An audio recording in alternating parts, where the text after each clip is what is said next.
Have you ever paused long enough to ask, why am I even here on earth? What's the point of all this? Not just the job, not the daily routine, not even the success, but you. Well, stick around a little and you might begin to understand. The truth is, every human heart is asking the same thing. Where did I come from? How did I get here? Do I even have a say in all this? This video isn't about religion, it's about reality, the kind that explains your pain, answers your longing, and introduces you to the only one who can truly help you. This isn't just a video, it's the beginning of your answers. There's a story behind all your misery and mysteries, and it all starts with God who created you.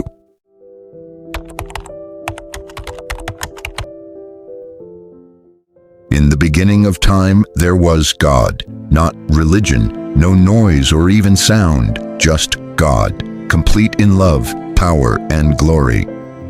Then God spoke, and light tore through the silence and the void. Mountains rose from water, galaxies obeyed like soldiers. God carved time, space, and matter, all with his voice. But creation wasn't complete until he made man. This time, he didn't speak. He stooped low. He got his hands in the dirt. He formed a body of clay. He breathed his own spirit into that body, and it came to life. He called it man and named that man Adam. You see, Adam was the only part of creation God touched. Man was the only creature made to carry God's image. Man was not an accident, not a random spark.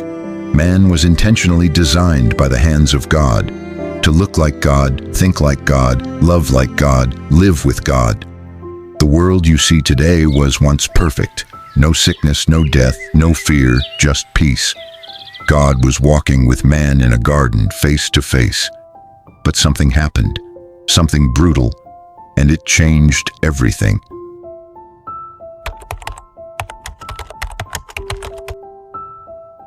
God gave man total control over all he created on earth. God also kept man in paradise, but man wanted more. Man wanted to be like God, so man broke the only command God gave him. Man disobeyed God. With that act of disobedience, everything changed. Sin entered the earth. Sin entered man. Not just disobedience, a disease in our spirit. God is holy, so he had to distance himself from man. Man was removed from God's presence. That separation twisted everything. Our desires, our identity, our connection to God. We went from walking with God to hiding from him, from wholeness to brokenness, from life to death. What was once paradise became survival. This is why men fear. It's why men lie, lust, rage, betray, and live in deep confusion. It's not just the world that broke, man broke. Since then, in an attempt to feel complete again, man has built cities, religions, narratives, and systems. But none of them can lead man back to God, because the problem was never outside man, it was inside. We couldn't fix this on our own. We needed help. We needed a savior.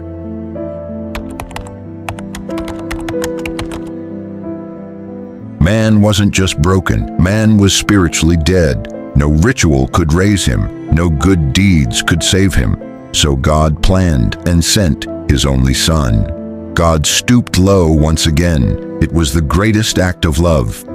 God showing how deeply he loved man. God's son's name is Jesus. Jesus came to show us how God expects us to live as men. Jesus came as a baby, not to rule, but to suffer and die in man's place. He didn't come with an army, but with mercy. He was born in poverty, not in a palace. He didn't just spread love and wisdom. He touched the leper. He forgave the prostitute. He dined with traitors, and yet he never sinned. The religious hated Jesus. The rulers felt threatened. The people chose a criminal over him, so they dragged Jesus outside the city and nailed him to a cross, like a criminal. But Jesus was never helpless. This was God's plan all along. This was the only way the full price for sin could be paid. This act of injustice would change everything once again.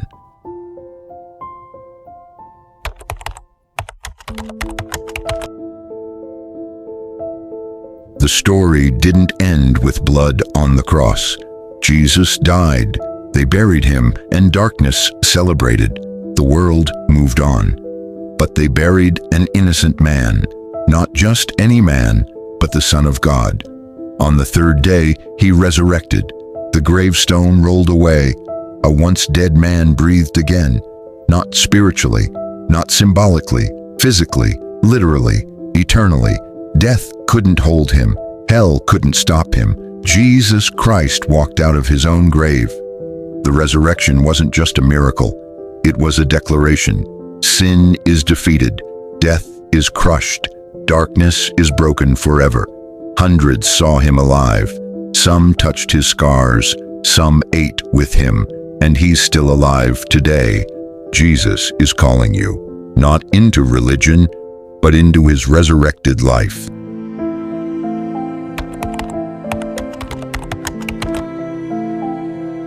You might ask, how does all this connect to me? I didn't sin against God. I don't even know him. But ignorance doesn't make you free or make you safe. An innocent child playing with a loaded gun can still die without knowing how or even why. Pay attention and I'll give you an image to help you understand. Imagine your biological father committed a serious crime. Because of this, your family lost everything: the house, the name, the reputation. Now, everywhere you go, people see your father's shame on you. That's what Adam did. He disobeyed God, and there were serious consequences. Every child after him, including you, was born carrying those consequences. You weren't there, but you're living in the result. That's why sin feels normal. That's why you try to be perfect but fail continuously. The stain is deeper than behavior. It's in your identity. But here's the good news.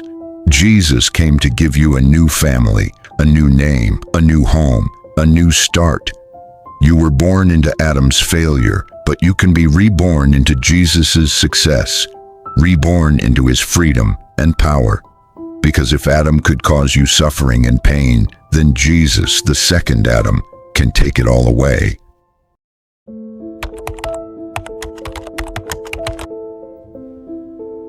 You don't receive Jesus by being good. You receive him by giving up your sin, your pride, your control. You have to admit that you're lost and confused. You have to believe he died and rose again for you. And with a broken heart, you have to surrender completely. This isn't about a perfect prayer. It's about a broken heart. So if you're not ready, you can end this video right now and go back to confusion and failure. But if you're ready to stop running, if you're ready to stop pretending, I'd like you to raise your right hand and surrender to Jesus. Then repeat this aloud after me with understanding and honesty. Lord Jesus, I've heard all that happened.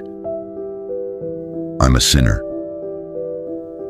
I believe you died and rose again for me. Come into my life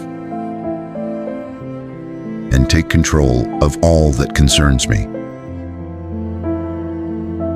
I surrender everything I have, and I receive you. Be my Savior and my King. The power of sin and darkness is broken over my life. In your name I pray. Amen. If you just prayed that from your heart, I want you to know, Jesus heard you. Congratulations and welcome to God's kingdom.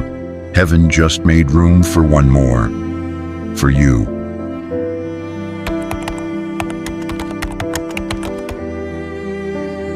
So, you've said yes. You've surrendered. You've received the gift of salvation. Now what? Well, salvation isn't the end of the road. It's the beginning of a new life. And a new life needs growth and stability. You now have a new friend, Jesus, who you can communicate with. He's going to take you on a journey back to God, back to the sweet relationship mankind once had with God. You need to make time for 3 basic things. Firstly, reading the Word of God daily. The Bible isn't just history. It's Jesus' voice, His heart, His truth. Start with the New Testament. Even 1 chapter a day will change you. Read with intention and curiosity. Secondly, talk to Jesus every day. Prayer isn't a ritual, it's a relationship. A daily time for intimacy with your new friend, Jesus. Be honest. Ask all kinds of questions in humility. Pour your heart out to Him. Thirdly, follow those who truly follow Him, online or in person. Surround yourself with people who know Jesus. Watch them. Learn from them. Ask Jesus to lead you to a church or gathering of believers, because there are many false gatherings right now. I'm so happy for you, brothers and sisters. Welcome again to the kingdom of God. May God lead you to the greatness He has prepared for you. Follow our page to learn more about God's kingdom.